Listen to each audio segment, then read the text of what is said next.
Hello and welcome to episode 133 of Trek Live. Good morning, good afternoon, good night, good evening, whatever, wherever you are. If you're watching I us don't see live, um, we're gonna be doing this or that again this week. We did that a little while back. We're gonna try it again January. back in January. Wow, I didn't realize it was Yeah. that long ago. Yep. So. Yeah, we're gonna ask each other 10 this or that questions just to see where it goes. It can be anything. We're gonna make each other take positions on uh, all kinds of things. So looking forward to that. How you doing this morning, Dan? Doing great. Really excited to bring this topic back. Yes, it was January. Crazy. For my homework, just a little bit to preview the episode, to do homework for this topic that we're doing right now, I've watched that episode because I didn't want to ask the same questions that I did back then. And Bill, you had a great list. I will say that. I think I'll mention later in the show probably the toughest um, question from that show, but sorry, I'm excited. Cool. You're gonna have to warn me. I did not go back and rewatch, which to my discredit. So if I have any repeats, I'm pretty sure I don't. I think Cool. I steered clear of things that I thought maybe I asked this before. I have hopefully some fresh things, but I'm glad somebody watched the other one to make sure we at least acknowledge if it's a repeat. Um, Mm. so one of them I thought might be a repeat, but if we did it in January, it couldn't possibly be. I'm sure I've probably asked you this question off air, but I'm going to make you take a position about Yeah. it on air. So put it on the record, so to Yeah, speak. I think. Yeah, I know a question's coming, and yeah, well, we'll talk about it. But before that, maybe talk about your rewatch.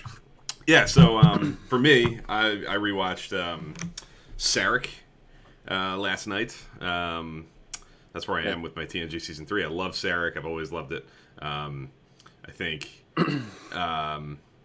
it's when I was a kid, it was just kind of cool to see a TOS character like Sarek kind of reemerge and be a part of the TNG story. But as I've gotten older and watching it again and again and again with the context of adulthood and like real life experiences, having it really come to life as a sort of brooding look at a person sort of slipping away and aging and Yeah. fading, is a whole different ball of wax to look at the episode as, which it very much is, and it's clearly an examination of aging and a person kind of losing their their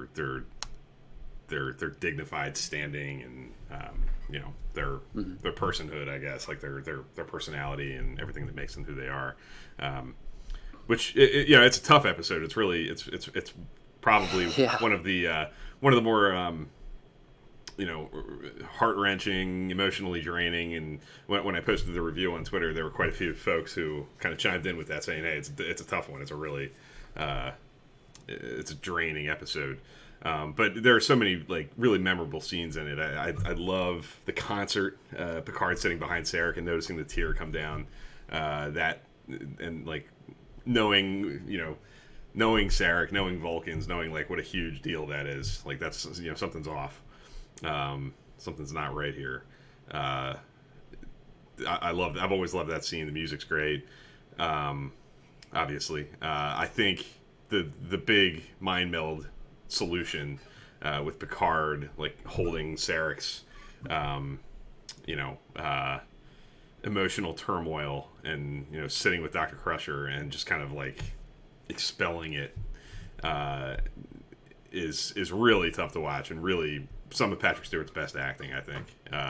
Hearing him mention Spock as part of his emotional baggage hits home. Just really good, like Star Trek continuity porn stuff, of course. Yeah. And I think somebody mentioned with Discovery now and knowing even a little bit more about what happened with Spock and his relationship with Sarek. Just adds a little even more like Yeah. interesting things to think about while you're watching the episode. It gives it a little bit of new context and fresh perspective. So I'm a huge fan of Sarek. I think it's one of the better episodes of that season. Yeah, what do you think? I mean, of that episode in particular? I really like that episode. Like you said, it is definitely a tough episode to watch. Like I don't think I'm on a Saturday night or a Friday night I'm not just gonna pop that on, So, but no, it's a great episode though. I mean, Picard, there's some toughness in there too, just to be able to do that, to be able to, So but there's some quietly powerful stuff in it too, like you said. So, just all around great episode. So yeah, TNG season 3 is really humming on all cylinders at this point. Just a couple weeks ago, it's really demonstrating, I think, that Swiss Army knife thing that Star Trek really kind of finds a groove with, especially in that Rick Berman era. I think with Hollow Pursuits a couple episodes ago, which is a radically different thing than The Most Toys and then Sarek. It's three very different outings that are out to do different things and tell different kinds of stories, and they're all successful, I think, in their own ways. But what about you? Are you into DS9 season 2 yet, or are you still kind of pumping the brakes between? I'm still on vacation a little bit from the rewatch. Okay. I'm not planned. I planned on getting an episode or two in this week. Just this week has been crazy with life stuff, so Sure. and work. So hopefully, this week I'll definitely get back on the wagon. I think Homecoming is my next episode. I don't really remember much about that episode, so I'm excited. And I don't really remember much about season 2, so I'm excited about that. So lots of exciting things to come. I can't wait to hear what you think. A lot of big, Deep Space Nine kind of finding its legs kind of moments and becoming its own thing, even much more so than I think it did in season 1. I think a little bit like we talked about a couple weeks ago, the end of season 1 with those last couple episodes, I think the show really started to find a groove and find its own voice, and that certainly I think carries into especially the first handful of episodes in season 2. I think you'll find there's a consistency kind of from Duet through the very, very beginning of season 2. Yeah. But we'll find out in a few weeks as you dive back in and get through season 2. So, looking forward to that. You want to start doing? You want to start this or that? Let's do it. Let's do it. Let's do it. Like I mentioned at the very top, when we do this is our second time around with this or that. We each come prepared with 10 this or that questions that can be literally anything. It can be this character, that character, and you got to take a position. It can be super nitty gritty. It can be ships. It can be literally anything. And like Dan mentioned, there is the first version of this we did back in January. You can find that on the Trek Live YouTube channel. Our full archive is there. If you scroll back into our backlog of videos, you'll find this or that round 1. This will be this or that round 2. And yeah. Let's get into it. We'll take turns. We'll have a quick back and forth on each one. Talk about each. I like having to give like a quick guttural response at least to these. Don't spend a whole lot of time thinking about it and racking your brain. Go with what comes to mind first, and then we can talk about it. But I think it's important to give like a quick, as much as possible. Okay. Like, what's the gut instinct say the answer is, and then even if you have to like adjust after we talk about it for a couple minutes. That's fine. Okay. But I'm always eager to hear that like quick position. Yeah. I also want to preface that this is subject to change. Of course. I think it would be fun to maybe take a few from each of the 2 episodes that we've done on this or that and maybe make another one, just because I think some of these questions, at least mine, are really right now they could change. Definitely. So just keep that in mind as we're going through this. That's the beauty of Star Trek, I think, is these kinds of opinions and takes will inevitably shift over time. I think my opinions on episodes and characters and storylines have definitely shifted over years of rewatching and aging and having different life experiences. So that's naturally definitely going to happen. These are not necessarily like rubber stamped in ink that will never change opinions. So yeah, you want to go first? Sure, I'll go first. Let's do it. Alrighty then. I will start with just a classic. I think this or that one that's often mentioned. At least I've seen a lot. Is um, tricorder or replicators?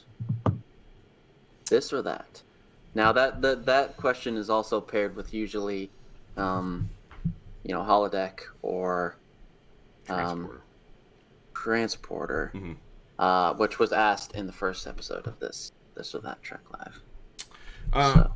Yeah, I would probably go with a replicator myself. Okay. I think the ability to make what you need. I think it's easy to like think of a replicator as like it makes food, but it does a lot more than that. And I think it can provide more than just that.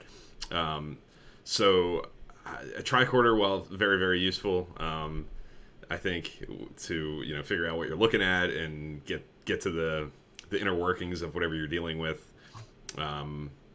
I certainly I think our medical professionals could use some really handy dandy tricorders right now that might help them maybe, and that would be helpful. But a tricorder wouldn't do me very good. I wouldn't know what I was looking at. But a replicator I could do some damage with. I could help myself out a little bit with a replicator. So, cool. What about you?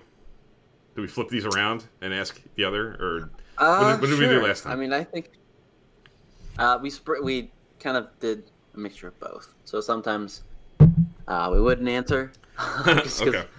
I wouldn't want to because it's tough, but sometimes we would do. I would probably choose replicator as well. That was just my first instinct, but I think if I'm taking into account of what's going on with current events right now, I'd maybe say tricorder. Yeah, I think my first gut, like you said, the first thing that came to mind when thinking of this question is it's replicator. It's not just food and stuff. It's there's some industrial applications like making things and building things that I think would be really nice. So yeah, I think it would come in handy on a lot of different levels. Yeah, but I mean, both would certainly be helpful, and I think the definite answer for like the world would probably be a tricorder. I mean, I think that would you would imagine that would help. Yes, with some of our current struggles. So the first one I'll ask you is again, I did not rewatch the last version of this, so please tell me if, like you did, if any of these are repeats. I'm hoping they're not. I don't think they are. Okay. Kirk's wraparound tunic or Picard's coat jacket. Yeah. Jacket. What's a better like alternate look? That wasn't in the first one. I think we did command gold or command red was one of the questions. Okay. That's kind of related to this topic. I like Kirk's sash or the wraparound. It's to me, it's just it's a little bit more retro. It's a little bit more cool. It's a little bit more different. And I'm a fan of kind of retro looking things, and I think it's got the perfect. It kind of looks formal, but it's also a little bit casual. So I think it's kind of walks that boundary, whereas the jacket is a little bit more casual, I think. So yeah, I'm going with Kirk's on that one. And there are actually quite a few episodes where that gets used. In the second season. When you get into the middle part of season 2, I feel like the Trouble with Tribbles, he's wearing it, and among others. But I think in that middle portion of season 2, I feel like he's wearing that more than he's wearing his regular uniform. Mm-hmm. Yes. Yeah. Interesting. Okay, I would say the wraparound tunic too, just because I feel like I think that feels more at home in TOS than even the jacket does in TNG. The jacket in TNG feels a little arbitrary. Like, why would you wear a jacket on the ship? I mean, where the tunic feels a little more functional, a little more casual, like you said, and it just feels like more of a piece with like the general aesthetic of TOS. It feels like a natural, and there's actually a decent bit of that. Like you figure, like on TOS on the ships, you have, Kirk has his alternate wraparound tunic. McCoy has his regular uniform, but he also has that like sleeker, like short sleeve, like Yeah. version of his uniform. You have the jumpsuits. So the TOS, I think, has a little more versatility in their uniforms and costume design than maybe it's given credit for. I like the wraparound tunic. Yeah. So do I. Cool. What do you got? Okay. So, where do I go here? Okay. Physical buttons or LCARs? LCARs. Ooh. Physical buttons or like the touch interface? This or that? I'll go with LCARs. I think the ability to customize the controls. I like the idea of having, I imagine when, Data sits down at the op station, he has his own layout that he has all, figured out. And when his relief shows up, they hit a button and a whole different interface pops up that is tailored to that person's preferences. I feel like that's forward thinking and really cool. I'm just, when I think of Star Trek, like in general, I feel like that LCARS interface is like one of the first things that pops into my mind. So I'll go with LCARS. Okay. Although I do like the retro Enterprise TOS physical buttons as well. What do you think? I'm guessing you have a different. I'm really torn because the LCARS, it feels very futuristic. It feels really at home in Star Trek. But I love, just in my own personal life, I like to touch and feel. It's like an experience almost. And especially with TOS, you get the sliding cartridges, you get the buttons, you get the flashing. It's good. So I think as far as aesthetics, I think the LCARS looks better, but I think if I was like serving and actually doing and working, I would like the, I don't know, physical buttons. Sure. I don't know. I'll yeah. It's a good one because I feel like it can easily, it can go either way. And it's definitely one of those questions that I think reveals maybe a little something about the person that's answering the question, like what's their tactile kind of preference. So definitely a good question. I'll go with LCARS for now, but if I was watching Enterprise right now, really in the nitty gritty of Enterprise, I love the panels and the production design of that show with the set, like the shuttle and the bridge with so many buttons. So if I was living in that show right now, I might have answered differently. Okay. This is one that I'm hoping I didn't ask before. This is the one that I'm sitting here reading it on my phone here, and I'm thinking, did I do this? Episodic Enterprise or serialized Enterprise? So sort of like the first half of the show or the second half of the show. Like, Okay. what's the approach That's very to that show? close to what you asked. You asked episodic or Serialized Star Trek. In general, Star Trek. So Okay. that's pretty close. But I will give you that one just because you did Enterprise specific. And I'm gonna answer the same way I answered. I think I want to say back half of the show that's more serialized. I think you can do more with storytelling with serialized. I know people aren't going to want to hear this, but I think you can do more things with serialized storytelling than episodic storytelling. Just Sure, yeah, call me of course. crazy, but I think the point that you made, Bill, actually was a mixture of both. So, but I'm still gonna stick to my serialized, maybe season 3, season 4, serialized. Enterprise. I prefer that. Yeah. So. Okay, I mean, it validates my kind of memory, I guess, because as I'm sitting here reading it, I'm like, I feel like I asked something similar to this, but I feel okay asking Enterprise specific because Enterprise is kind of like Yeah, split directly down the middle with it is. pretty Yeah. episodic approach in the first couple of seasons, and then much more serialized approach in the back half, the second two seasons, literally 2 seasons of each.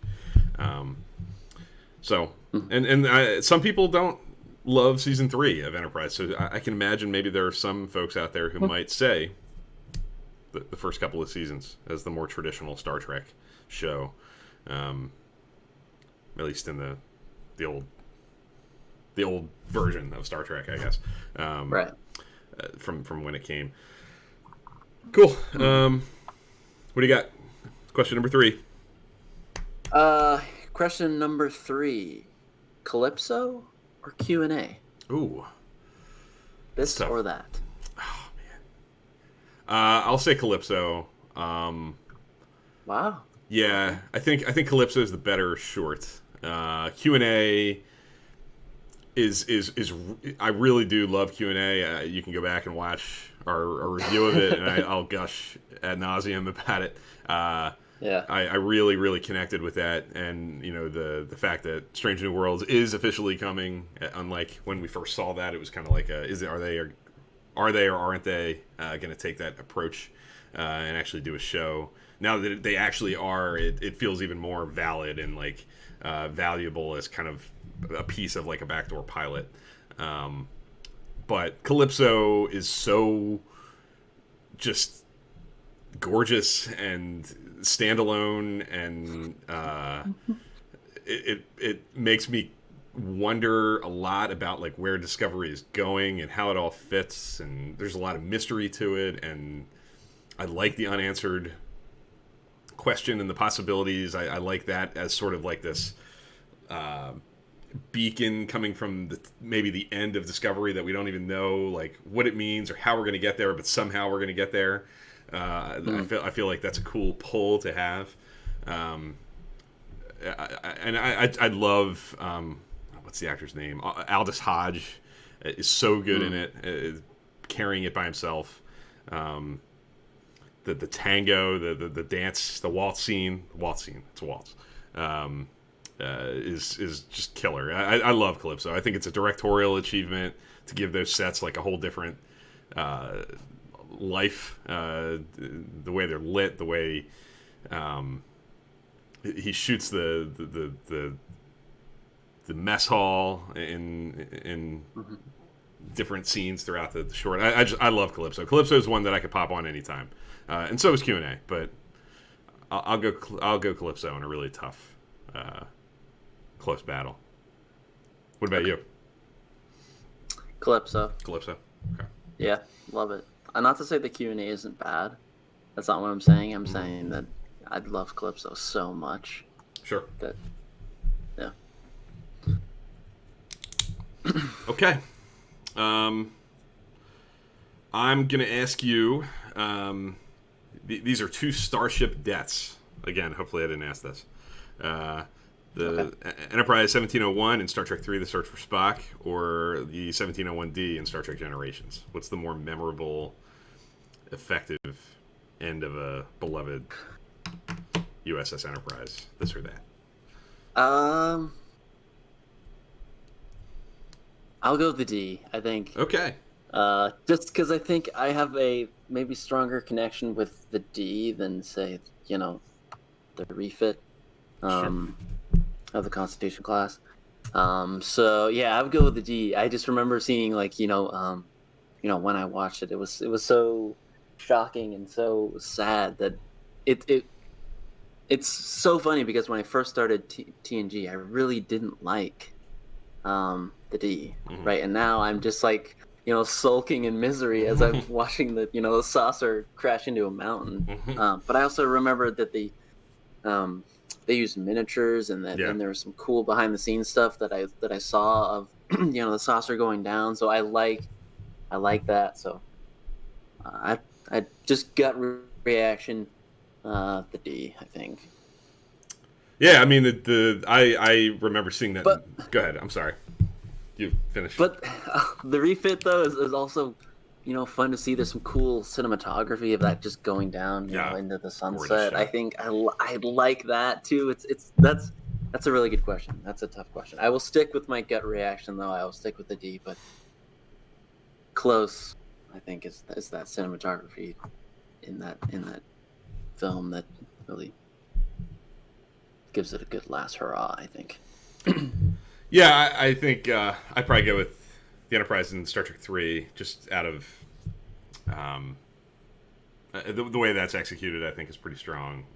Some of those Mm. shots, like I've talked about before, and you just kind of articulated, I think are really quintessential Star Trek stuff. Um, but I remember Shoot. I remember seeing the Enterprise D sequence. I saw Star Trek Generations as a young kid in the movie theater, and as somebody who Yeah. loved the Next Generation as a really young kid, that's a memorable experience watching that happen. And like just the way they did it with incorporating the saucer separation, which you very rarely saw in the Next Generation, but it was Yeah. very much like an on-screen ability of that ship. Like you knew it could do it. They didn't do it very often, but it was there. Um, it was certainly impactful to 7-year-old me.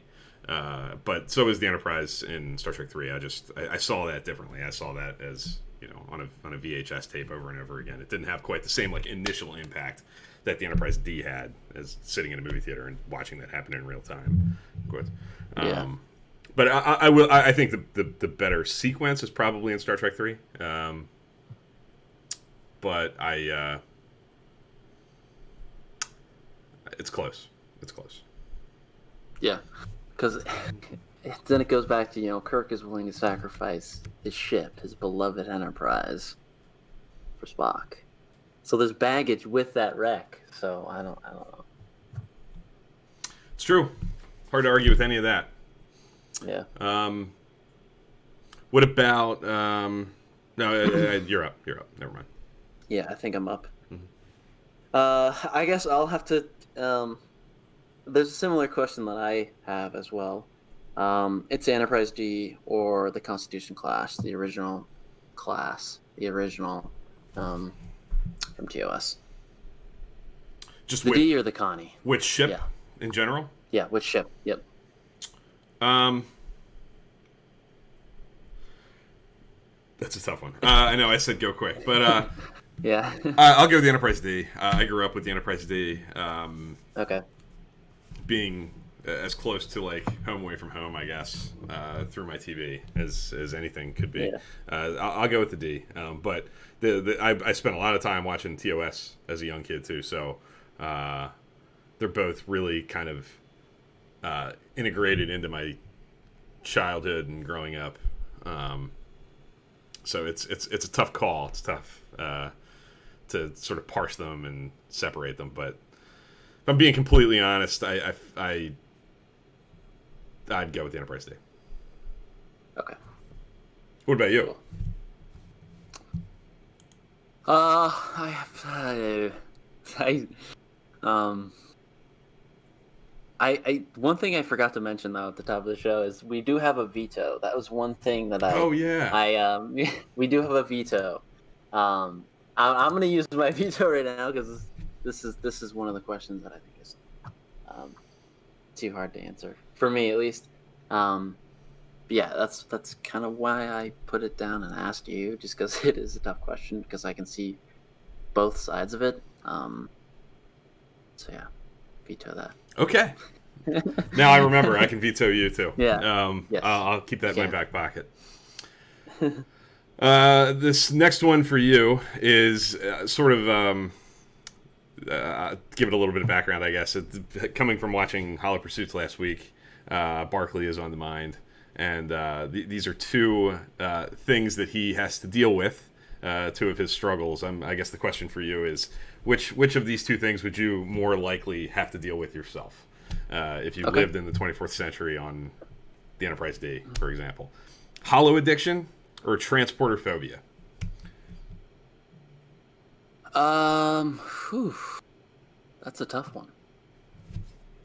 Um,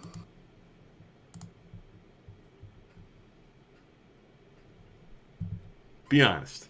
oh man, I know I said quick. Um, or you said quick. Sorry. Oh, it's I could really see both sides of the coin here. Um, I think at the end of the day, it really, um, I think it would come down to transporter phobia.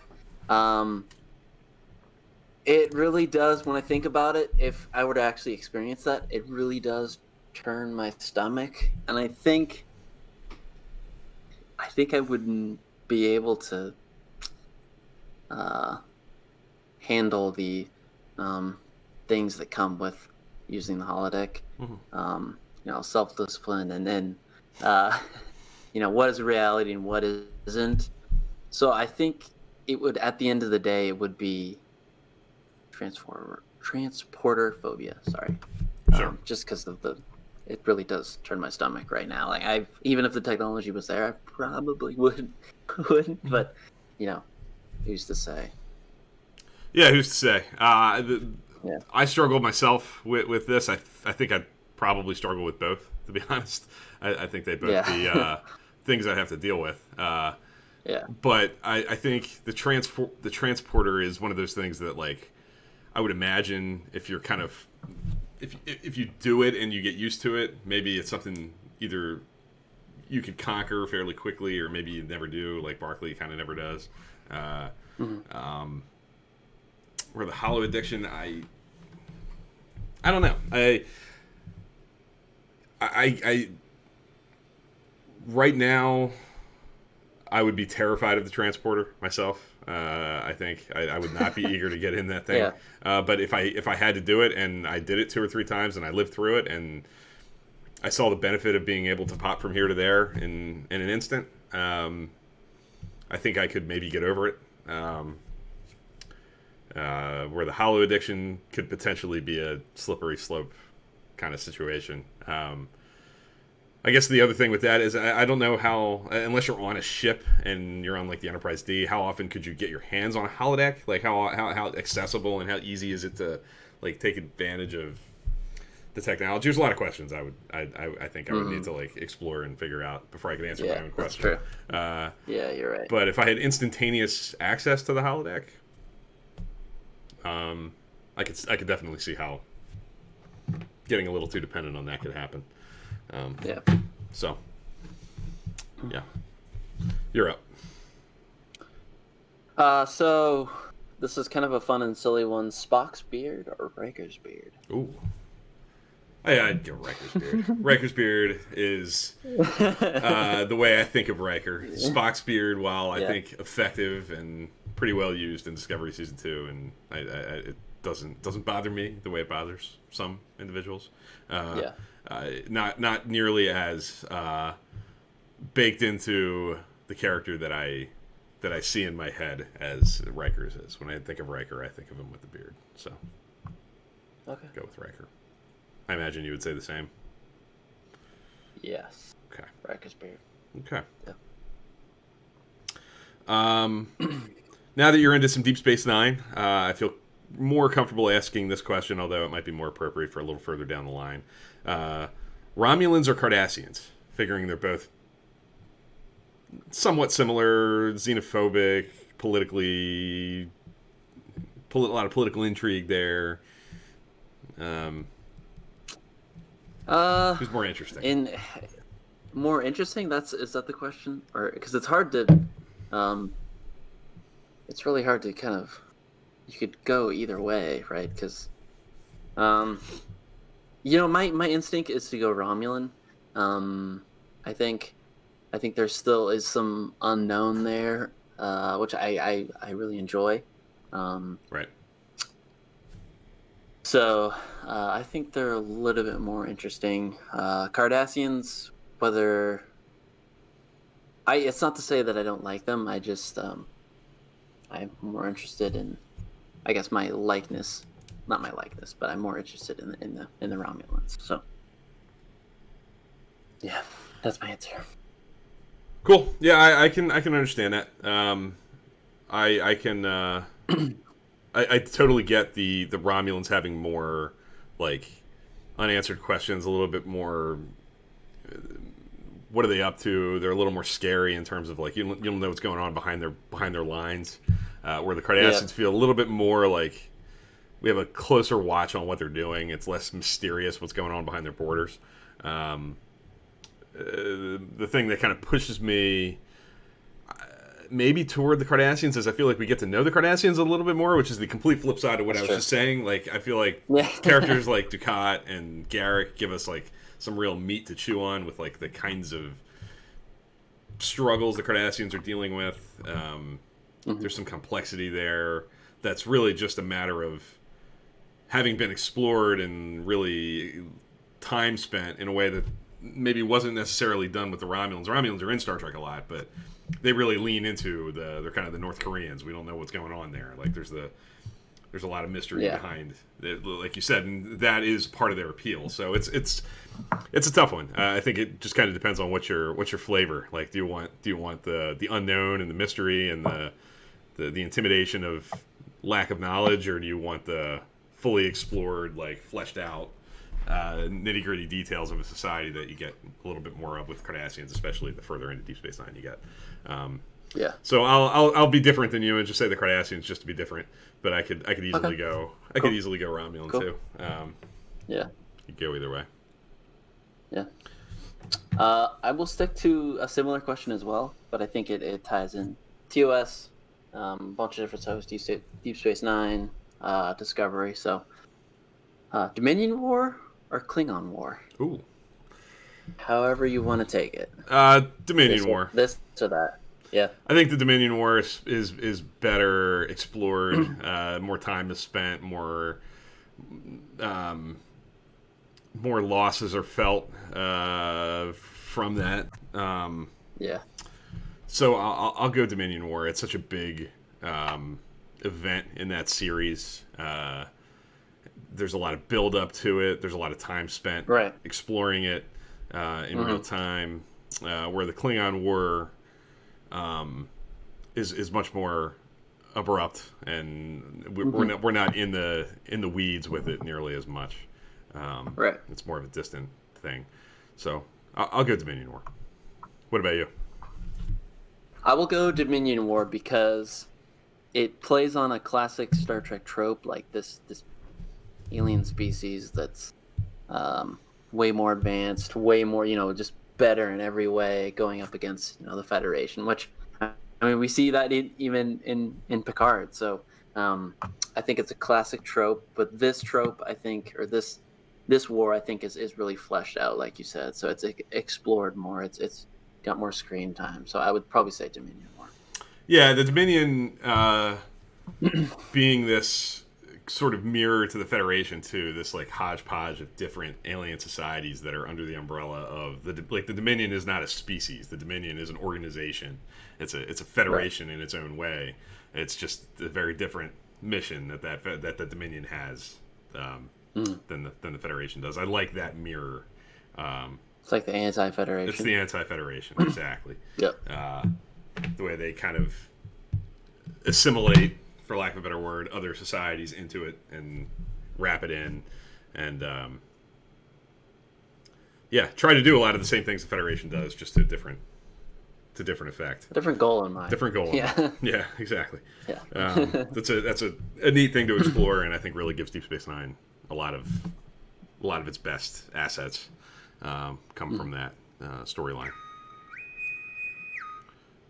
Is that you or is that me? I think that was you. Wow, It interesting. wasn't me, I don't think. Okay. I still don't know exactly what it was and where it came from, but okay. Okay, cool.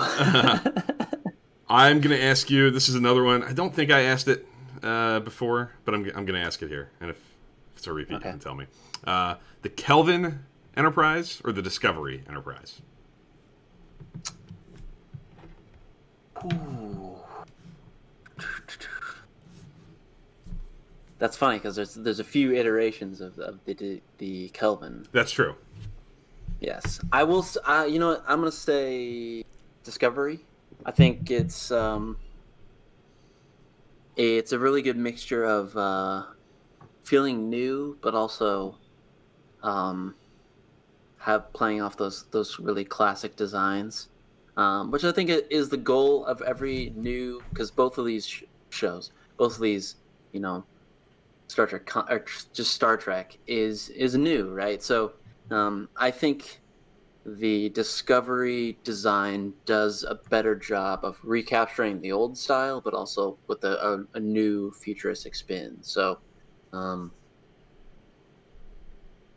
that's my answer. I think that maybe back in the '60s, and I think I could see them wanting to do this, but maybe just for budgetary reasons or Sure. whatever, they went with the design they had. But um, I really really like the Discovery Enterprise, which is funny because it doesn't have a lot of screen time. Whereas I think looking at the Kelvin, I think it's only technically 3 episodes, but it's like Hmm. 6 hours. So I mean, Sure. it's a lot of exposure. Spent a So lot of time on that ship. um, yes, so I would probably say, um, and taking into account the interior as well, that's miles and miles ahead. I think with the Discovery one. I love the Discovery interior. Yeah, the Kelvin, Enterprise. the I would agree. I would say the Discovery version. I think the Discovery version is more concerned with taking the original Matt Jeffries design, the design of the ship, and the production design of the sets, and kind Yeah. of taking the existing concepts and just kind of updating them forward, and taking like the initial bare bones of what was intended in the 1960s and saying, okay, if you gave those same concepts a whole lot more money and a whole lot more time, what would like the natural extension of these things be?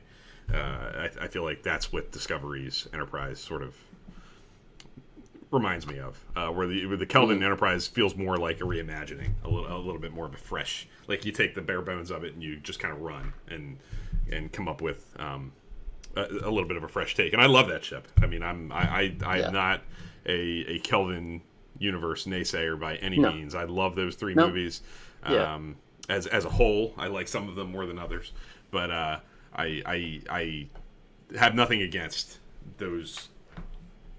that universe, that set of movies, Yeah. and the stuff that comes from them, as a cool, interesting aside in the Star Trek universe for sure, and totally conscious of the fact that all this new Star Trek we're getting now is definitely, in my opinion, a result of the success of Star Trek 2009, kind of breathing new life into the franchise at a time where the franchise didn't really exist anymore outside of reruns and old stuff. So, respect. But with that respect in mind, I will say the Discovery Enterprise is where Okay.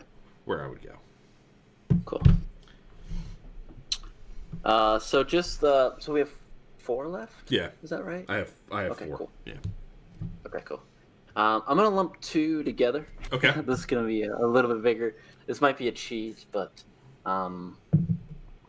yeah, we'll just see where it goes. So Mirror Universe, TOS, or Mirror Universe Disco. And then the second question, which is a cheat, but we're the co-hosts, so we can break the rules. Sure.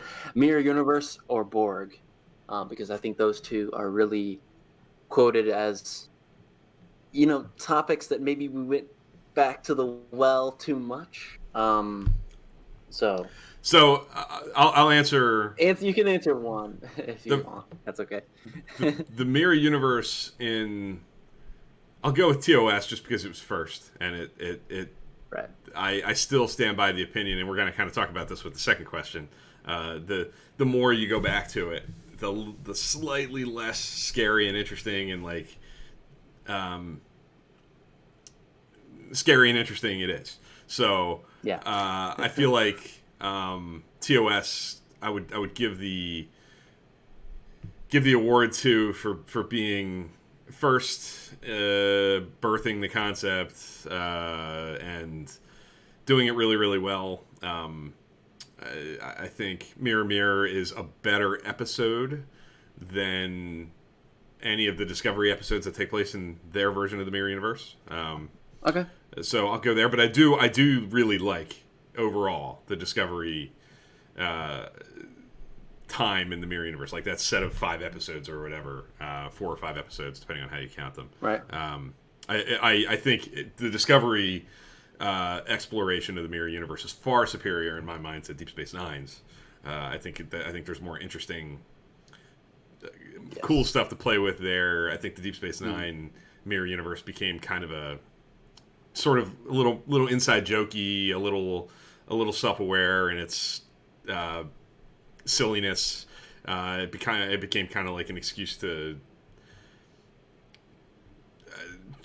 I felt like they were just kind of flexing their muscles a little bit and trying to be cute on Deep Space Nine, especially after the first episode or 2 there.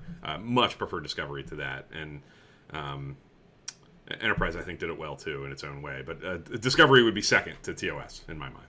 But I'll go TOS. And then the Mirror Universe of the Borg is like two often revisited storylines or antagonists that some would argue maybe each wore out their welcome.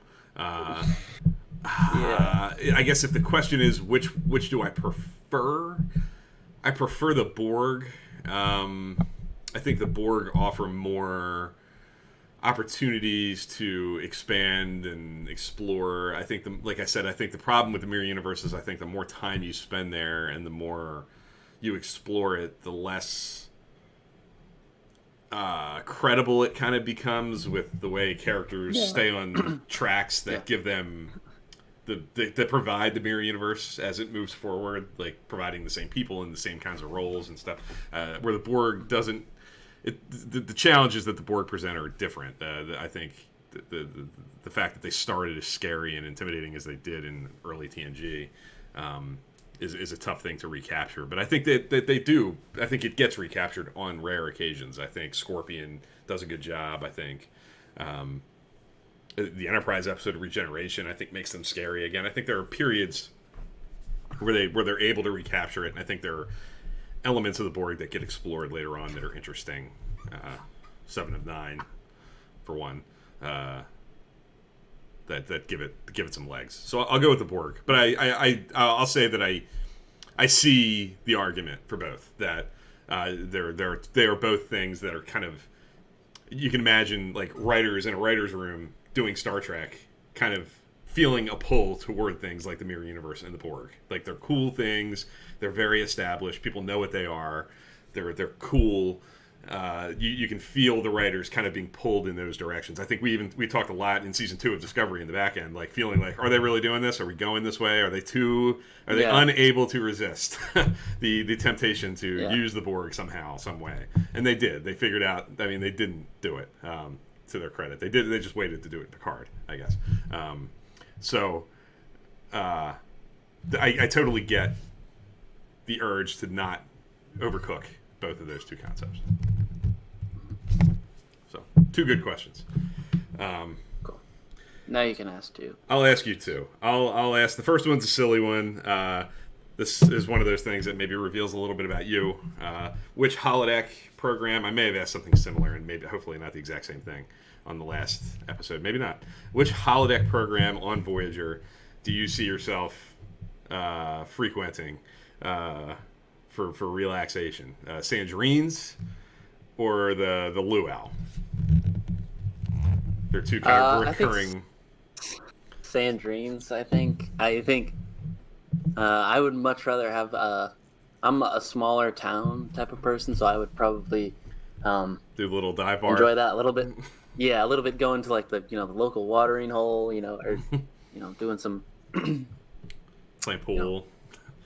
Playing pool, or I don't. I would rather do Sandrine's, I think. So you're more of a dive bar guy than a luau guy.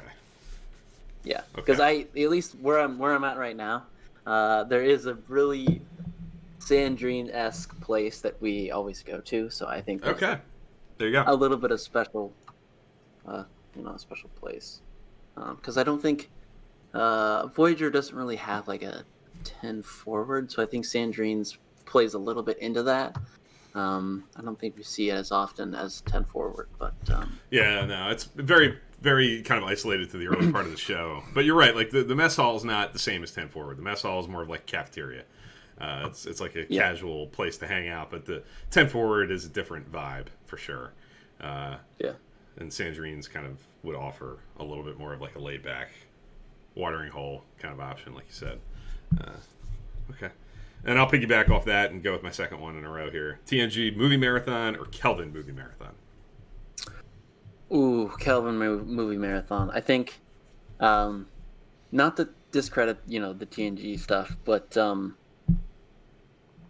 uh, I think the Kelvin stuff is a little bit more dramatic and thematic, and the way it um, just is presented. It feels, at least to me, a little bit bigger, and I'm part of the Kelvin. How did I put it before? That's how I got into Star Trek. So I'm part of the Kelvin generation. I think I called it. Yes, So you are.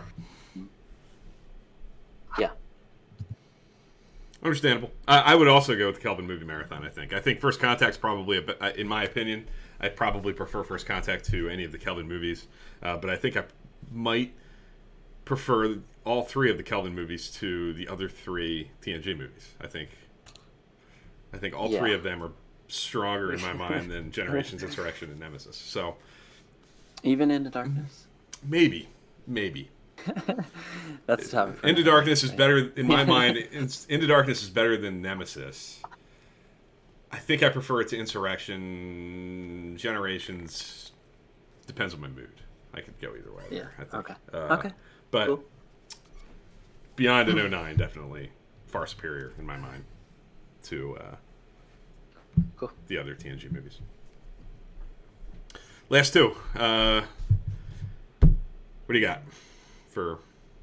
You have two more. I got a silly one real quick. Okay. Yeah, I have two more. So I got coffee black or Earl Grey. Ooh, I drink both. I drink coffee black more often. I do drink Earl Grey. I'll go with coffee black. Just if I'm being completely honest, I drink it more. But I do like Earl Grey a lot. What about you? Yeah. I'll say the same thing. I do drink coffee more than I do Earl Grey, but I do drink Earl Grey. So that was a tough question that I wanted to discuss and talk about. It's a good question. I didn't see that one coming. Yeah. You can take this one any way you want. You can think about it. There's a couple different ways you could look at this. Okay. Spock's Brain or Move Along Home? Whew. Move Along Home. I recently rewatched it and I found a newfound appreciation for Move Along Home. It's not as bad as people think. It is very it's very of the time. I feel like it really feels home in the 90s, but also It does. it is not as bad as people quote it to be. I think there's really some really cringeworthy scenes. But when I'm thinking back to Spock's Brain, that has a cringeworthy, episode. So I don't know how that got produced. And I know how it got produced, right? It was a big sci-fi concept, obviously. But to be the first episode of that season, I don't know. I'd rather watch Move Along Home. That's how I'll take it. Okay. I think I would go Move Along Home too, but I think I'm less. I think I'm less high on Move Along Home than you are. I would struggle mightily with either one. I would prefer to play the Spock's Brain drinking game to watching either one of them. Yeah. Like straight. But cool. Yeah, I hear you. Move Along Home has its fans, and so does Spock's Brain, actually. They're both infamous episodes that each have a comfortable little following. Yeah. Last one. What do you got? Last one. I got a really big one. And now that we've had some time, I think you've at least rewatched one, since they both aired. No, I know you've rewatched them both. Picard, Discovery. That's my question too. That's the last one I have Okay, for you. perfect. So there we go. Discovery. for me. I really love Yeah. Picard. Picard is an interesting aside, I think, for Trek. Different kind of story, different approach. Really feels like a novel. The way it plays out, it plays on a different kind of canvas.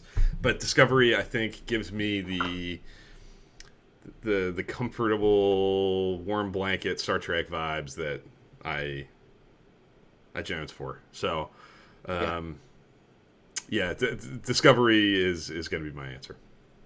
And actually, Yeah. to be honest, it's less close than I could have ever imagined that it would be. And it's not a slight to Picard. I love Picard. I rewatched Picard Yeah. a few weeks ago to do the Trekkie Awards a few weeks ago, which you can find on the Trek Live YouTube channel.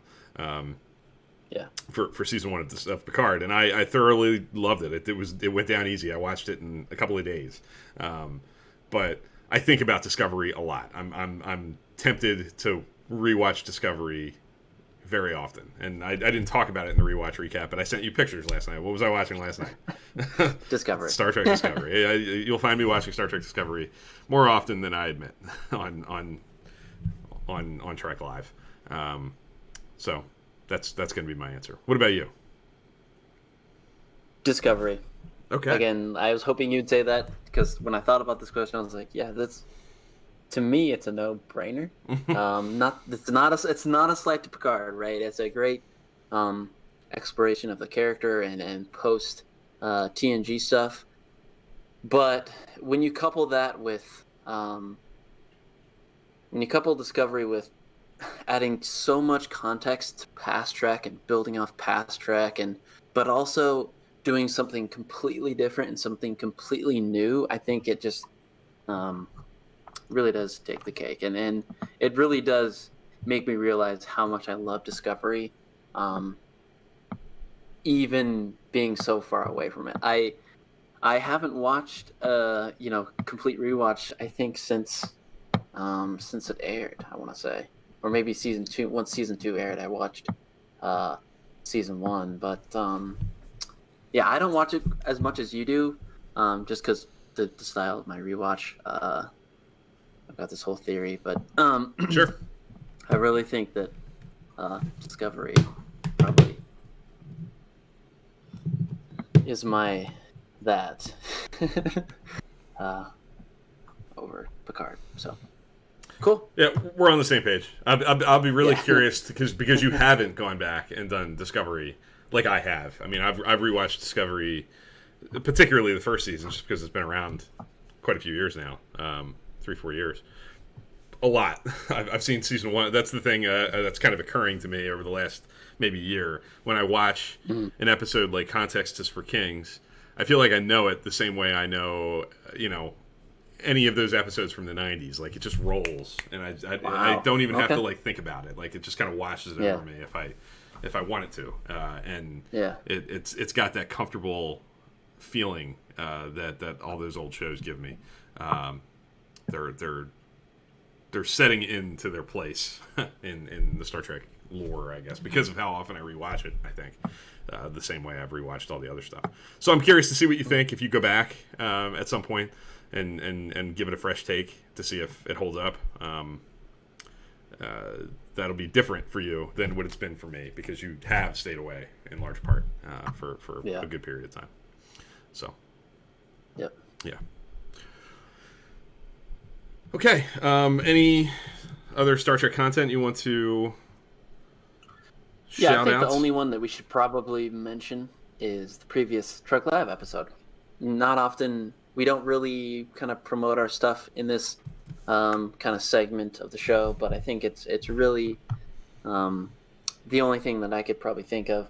There's a few other things I could mention that I've listened to, but I will say I forget the episode number, but we did it in January. One of the toughest questions that Bill asked for me was a relationship question about Janeway and Chakotay and Picard and Crusher.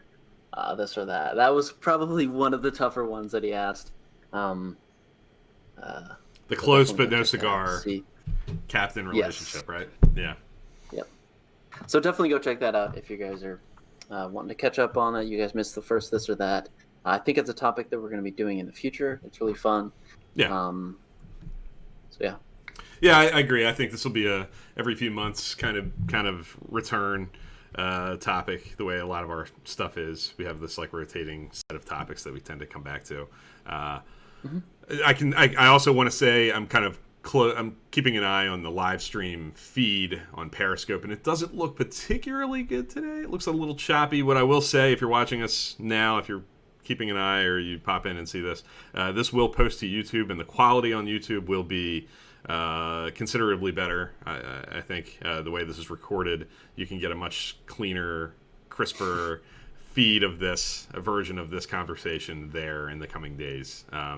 I will look in my settings and take a look at some things to hopefully address the choppiness of the live stream for next week. I think this is probably the weakest live stream that we've had since I've been doing it for the last few weeks. So if you tried to watch this and it was not incredibly watchable, I apologize, and I'll take a look and see what the issue might have been. But you can find this on YouTube probably around the middle of the week, early to middle part of the week, and it'll be a much cleaner version, like I said. So Yeah. cool. Well, yeah. Just to echo what Bill said, we will get it fixed. I did notice that. But just because we got some really fun topics and some good stuff coming down the line for Trek Live, so I think we're wanting to get it ironed out. So Definitely, yeah. So be patient with us. Hopefully next week it'll look a little better on the live stream side of things, and we'll go from there. But if you tried to watch live, we did see some people pop in and out. I appreciate you taking the time and taking a look at us on the live side of things, and stay tuned for the YouTube version in a couple of days. So, yep. All right. Live long and prosper. Cool. Have a good week, everybody, and we'll see you soon. Yep. Thanks for watching.